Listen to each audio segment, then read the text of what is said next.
reta final para o Enem, aqui no canal vão ter vídeos especiais para a prova. Já temos 2 vídeos, que seria o Segundo Reinado e a Era Vargas. Ambas essas matérias caíram muitas vezes na prova, às vezes até mesmo mais de uma questão por prova. Esse vídeo será sobre a República Oligárquica, outro tema muito conhecido na prova do Enem. E como esse vídeo tem a proposta de focar na prova, esse vídeo será alguns pontos principais, começando com a política da República Oligárquica. Primeiramente, a gente tem que saber que a Primeira República, ou chamada pejorativamente de República Velha, pode ser dividido em 2 fases. A República da Espada, que é desde a proclamação da República em 1889, com os governos de Deodoro da Fonseca e Floriano Peixoto, 2 militares e por isso da espada, e a República Oligárquica. Vamos falar especificamente então da República Oligárquica. Primeiro, começando com a política. Política essa que vai se favorecer com a Constituição de 1891, que, por exemplo, coloca o voto em aberto em questão. Além disso, essa Constituição vai proibir voto dos analfabetos e vai então colocar a República de fato como o sistema político. Esse voto aberto vai beneficiar bastante a república que a gente chama de oligárquica. E por que é chamado de oligárquica? Porque essa república foi comandada então por elites. E essas elites vão sempre então comandar e manipular as eleições para que todos os resultados fossem a favor delas. Por isso que a política é um ponto crucial na república oligárquica.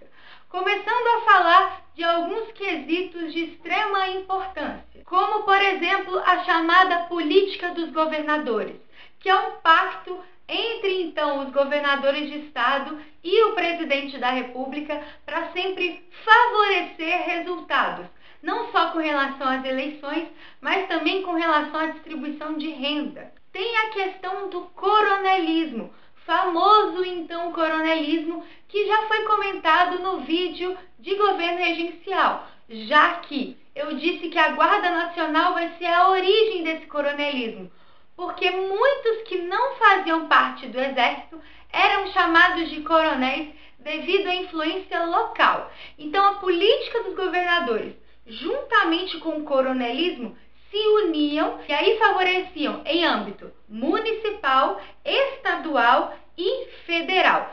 Então essas camadas é que faziam com que essa elite sempre tiveram resultados favoráveis a ela. O coronelismo era uma influência local, que então influenciava aquela região com relação aos resultados das eleições, e é por isso que a gente tem o famoso voto de cabresto, a gente tem também o clientelismo.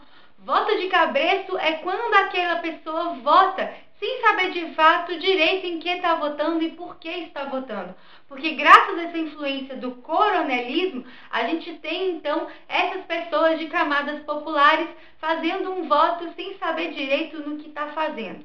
Além disso, o clientelismo significa a troca de favores. Muitas vezes os coronéis, para conseguir votos para os candidatos que eles queriam, faziam troca de favores, como dar uma dentadura, por exemplo, fornecer alguma coisa, ou até mesmo a questão da violência.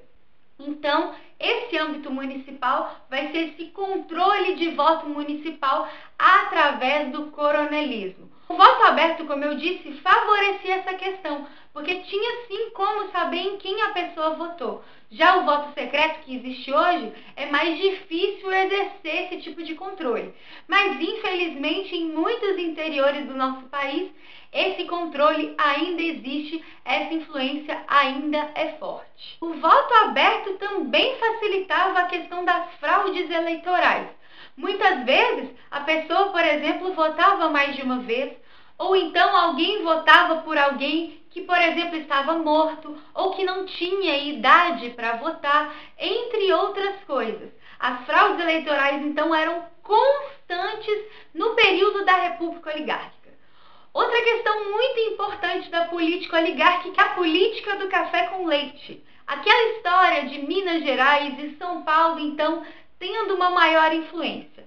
Isso se deve ao eleitorado desses dois estados, que juntos faziam um número favorável para ganhar as eleições. E é por isso que esses dois estados acabavam revezando essa questão presidencial, ora um indicando um presidente, ora outro. Mas o que é importante afirmar aqui é que a gente tem a mania de achar que a República do Café com Leite predominou durante toda essa república oligárquica. E isso não é verdade, já que outros presidentes conseguiram sim se eleger. E tem mais, essa aliança do café com leite não necessariamente sempre funcionou. O próprio Enem já cobrou questões falando dessa quebra, dessa ruptura da política do café com leite. Outra questão importante é que outros estados também tinham influências significativas, como o Rio Grande do Sul, por exemplo. Por isso, essa aliança café com leite foi sim importante, mas a gente não pode generalizar. Existia também a Comissão Verificadora dos Poderes. Essa comissão, na verdade, controlava os resultados das eleições. Mais uma vez, então, indiciando as fraudes que aconteciam. Com relação à economia, em 1898 vai surgir o Funding Loan. Isso seria uma renegociação da dívida externa pelo presidente Campos Salles. Na verdade, desde o encilhamento, que é então uma questão econômica da República da Espada, que vai tentar investir na indústria, mas infelizmente dá errado. Na crise do encilhamento, o Brasil tem passado por dificuldades econômicas. Por isso que o Funding Loan vai renegociar a dívida externa do país. Além disso, Campos Salles vai negociar um novo empréstimo. Outro aspecto importante da economia brasileira nessa época seria o café. Desde o segundo reinado, o café é o principal produto exportador da época. 50% das exportações brasileiras seriam o café. E dentro desse período de república oligárquica, a gente vive duas crises muito importantes do café, que seria a da Primeira Guerra Mundial e a crise de 29. Reparem que sempre afetará a exportação algo que acontecer então no âmbito externo, já que a gente está vendendo o nosso produto para fora.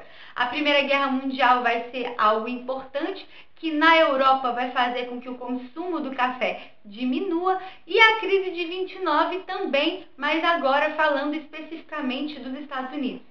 Não que a crise de 29 e a Primeira Guerra Mundial não tenham afetado outros lugares. A queda do consumo vai ficar mais concentrada nessas regiões durante esses períodos de crise. A superprodução do café que aconteceu desde o final do século XIX. Lembrando que como o café era o principal produto, muitas vezes o próprio lucro do café era investido novamente no café. E isso acabava favorecendo uma superprodução. Para sanar os problemas e crises do café, em 1906, os governos do Rio de Janeiro, São Paulo e Minas Gerais criam o chamado Convênio de Taubaté. Esse Convênio de Taubaté vai pegar empréstimos de fora, empréstimos de outros países, para então comprar o excedente do café do mercado e tirá-lo ele do mercado. Mas espera aí, Tati, como isso pode resolver o problema? Se a gente tem a superprodução, se a gente tem um excesso de produto no mercado, o preço do produto necessariamente cai. Se eu compro esse produto, retiro ele do mercado, eu tenho então o aumento do preço. E é por isso que o governo vai fazer isso. Vai estocar o café para evitar então essa crise de superprodução. Mas o governo de Taubaté ele é muito questionado por um simples motivo.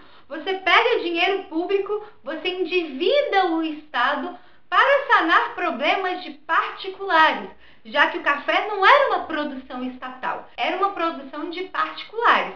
Outro produto importante para a República Oligárquica seria a borracha. Esse produto vai beneficiar principalmente a região norte do nosso país. A gente tem que pensar que no final do século XIX e início do século XX, a Europa está vivendo a segunda revolução industrial. É por isso que a borracha é matéria-prima para a produção de pneus. Por isso, o lucro vai ser muito grande, já que na região amazônica a gente tem então a questão dos seringais, e o látex seria a matéria-prima para essa borracha. E é por isso que nesse curto período de tempo, a Amazônia, a região norte do nosso país, vai ter um crescimento significativo. Crescimento esse que vai beneficiar muitas cidades da região, como Manaus. Outra questão é o fluxo migratório que acontece nessa região, principalmente de nordestinos que vivenciavam uma seca muito forte, vão para a região norte trabalhar com esses seringais. Em 1910, já começa a retração do produto, já começa a retração do comércio de látex. Isso é devido à concorrência com a Ásia, mais especificamente Sri Lanka e Singapura, que tinham também a produção da borracha, só que de uma forma mais barata. E aí vai então entrar em decadência toda essa produção de borracha. Mas a borracha não só causou então essa questão econômica na região norte, também teve em 1903 o famoso Tratado de Petrópolis. Famoso, Tati? Eu nunca ouvi falar. Bom, mas eu tenho certeza que você já ouviu falar no Acre. Já? Todo mundo diz que o Acre não existe, né? Se você é do Acre, comenta aqui embaixo falando que existe sim. Bom, o Acre não foi sempre do Brasil. A região do Acre pertencia à Bolívia. Graças a essa expansão da extração do látex no Brasil, muitos brasileiros vão para a região do Acre também extrair o látex. E aí entram em conflito o governo boliviano e o governo brasileiro.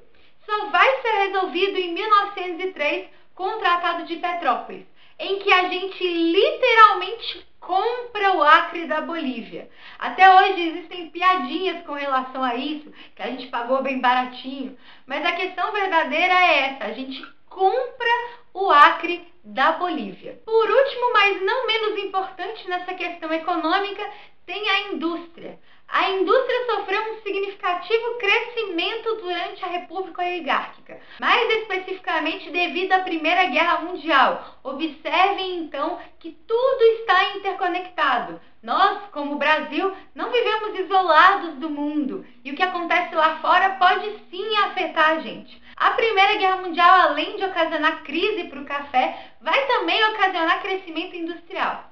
Mas por quê?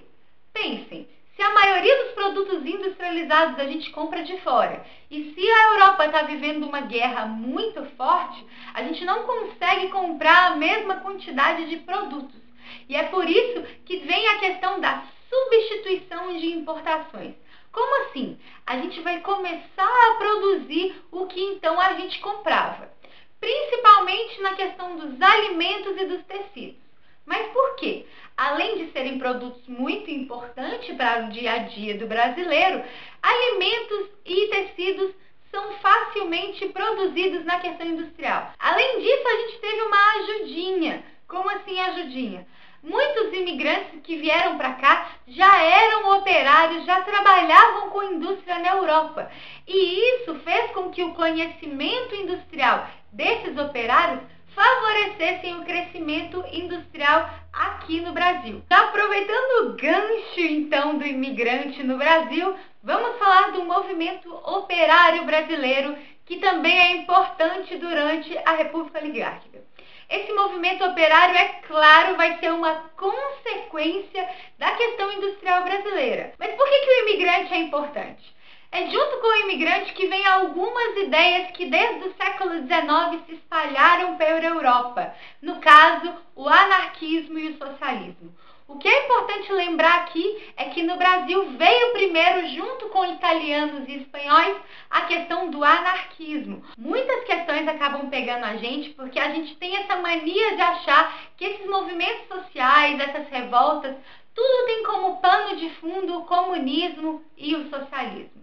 Mas não necessariamente. Aqui no Brasil, no início do século XX, foi o anarquismo que chegou com tudo. E não só o anarquismo, mas a questão do anarcossindicalismo. Para quem conhece um pouquinho de anarquismo, fica até confuso nessa parte. O anarquismo é um pouco avesso a essa questão de organizações e instituições. E o sindicato seria uma instituição. Porém, o anarcossindicalismo, aqui não só no Brasil, mas na América Latina como um todo, vem o sindicato como um movimento de luta. E essa luta favorecia sim o anarquismo. E é por isso que às vezes as pessoas fazem algumas confusões. Pior de tudo é que que nesse momento do Brasil o Estado não ligava para a questão dos trabalhadores. Tudo que era com relação a operariado e patronato, quem resolvia era o patrão. É claro que ele não ia pensar nas questões do operariado, e sim nas próprias questões e na questão do lucro dele. E é por isso que nessa época questão social era caso de polícia, porque o Estado não tinha nenhuma lei que beneficiasse o trabalhador.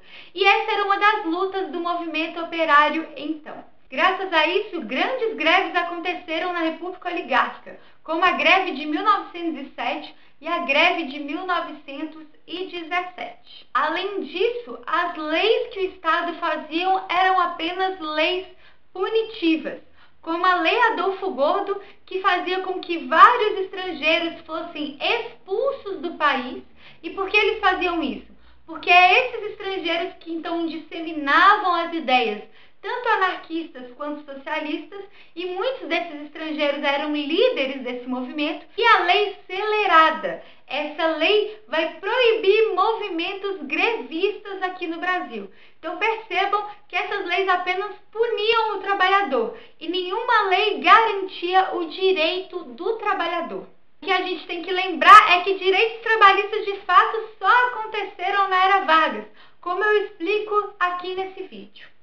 Bom, é isso. É claro que a República Oligárquica tem muito mais envolvido do que esse vídeo.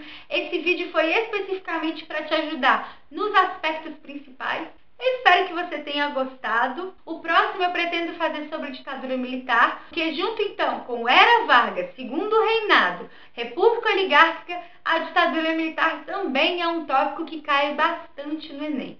Qualquer dúvida, sugestão, fique à vontade, o Historizando é nosso. Inscrevam-se no canal, curtam o vídeo, curtam a página lá no Facebook e me ajudem a ajudar vocês. Um beijo e até a próxima. E é por isso que